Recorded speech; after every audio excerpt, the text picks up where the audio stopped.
హమాలీల కొరత, ఇంకో పక్క గన్నీ బ్యాగ్స్ కొరత, ఇంకో పక్కన కనీస ట్రాన్స్పోర్ట్ సౌకర్యాలు లేకపోవటం. అసలు రైతులంటేనే ఇంత చులకన.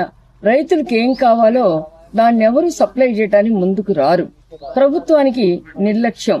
ఎందుకంటే ముతక పంచులు కట్టుకుంటారు, ముతక బట్టలు వేసుకుంటారు, మొద్దు బియ్యం అన్నం తింటారు, వాళ్ళ కాయ కష్టం చేసుకుంటారు, వాళ్ళ భూమిని నమ్ముకుంటారు, వాళ్ళ జీవితంలో ఇంకొకరి జోలికి వెళ్లరు. ఇన్ని మంచి గుణాలు ఉన్న వీళ్ళ గురించి ఎట్లా పట్టించుకుంటారు?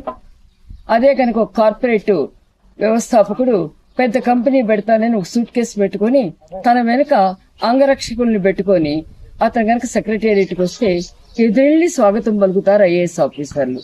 తీసుకొచ్చి కూర్చోబెట్టి సీఎం గారి ఎగ్జిక్యూటివ్ హాల్లో కూర్చోబెట్టేసి అక్కడ ఆయనకి సకల మర్యాదలు చేసి కావలసిన ఒప్పందాల మీద సంతకాలు చేస్తారు.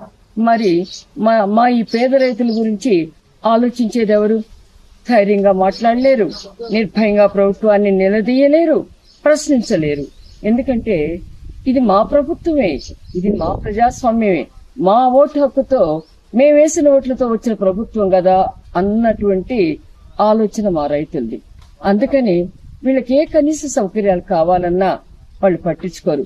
మీరే 2 ఎద్దుల బండి మీద వచ్చి మీ ఆవిడని పక్కన కూర్చోబెట్టుకుని ఇంత సద్ది మూట తీసుకొని ఆ సద్ది మూటలో ఉల్లిపాయను నంచుకుంటూ మంచినీళ్లున్నా లేకపోయినా పక్క కాలువలో తెచ్చుకొనైనా తాగుతూ మీరు 2 రోజులైనా 3 రోజులైనా పడిగాపులు పడండి అని మాట్లాడతారు తప్పితే, ఆ సెక్రటేరియట్ లో కూర్చొని వాగ్దానాలు చేస్తారు తప్పితే, మేము చూస్తున్నామని చెప్తారు తప్పితే, మన దగ్గరికి వస్తే ముతక కంప కొట్టింది అనుకుంటారో, లేకపోతే రైతుల దగ్గరికి వస్తే మా యొక్క పంచెలు నల్లబడతాయి అనుకుంటారు, లేకపోతే మా చొక్కాలు మా పైజమాలు ఏమవుతాయి అనుకుంటారు. ఈ వ్యవస్థ మారాలి. రైతులు కూడా సంఘటిత రంగంలోకి రావాలి. సంఘటిత రంగంలోకి వచ్చి కార్మికుల్లాగా పోరాడే హక్కును సాధించుకున్న రోజు వ్యవసాయ రంగాన్ని సంఘటిత రంగంలోకి తీసుకెళ్లినప్పుడు ఈ తిప్పలుండవు కదా.